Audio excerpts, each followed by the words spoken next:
Hi மகா, எல்லோரும் எப்படி இருக்குதியா? நல்லா இருக்குதுங்களா? காப்பி குடிச்சியலா? நான் இனி தான் காப்பி குடிச்ச போகிறேன். என்னென்னா கோதம்பு தோசை, அதுக்கப்புறமா சாம்பார். சரியா? நீங்கள் என்ன காப்பி குடிச்சியா? எனக்கு கோதம்பு தோசை பிடிச்சா அது கேட்டியலாம். என்ன செய்யுது, வேறு வழி இல்லை.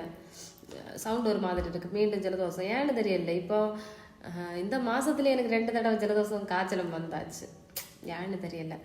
அதுக்கப்புறமா ஒரு கிளாஸு நான் எல்லாரும் சொல்லு நல்லா உணர்ந்துட்டே போகிறேன்னா, நல்லா மெலிஞ்சிட்டே போகிறதுனால ஒரு கப்பு பால் எல்லாம் காய்ச்சி குடிச்சு சொல்லி கேட்டீங்களா? அதனால தான் ஒரு கப்பு பால் எல்லாம் காய்ச்சி குடிச்சு நீ பண்ண வச்சு தான் பார்க்கட்டேன்.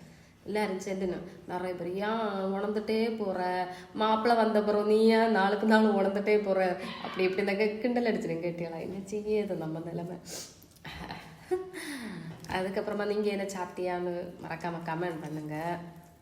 உங்களுக்கு கோதம்பு தோசை பிடிச்சுமான்னு சொல்லுங்கள். எனக்கு அதை பிடிச்சா அது கட்டிடலாம். ஆனால் கோதம்பு தோசையில் சீனியும் தேங்காயெல்லாம் போட்டு சாப்பிட்டா நல்லா இருக்குது. அப்படி தின்னதுக்கு பிடிச்சா. ஆனால் இப்படி தின்னது கஷ்டம்தான்.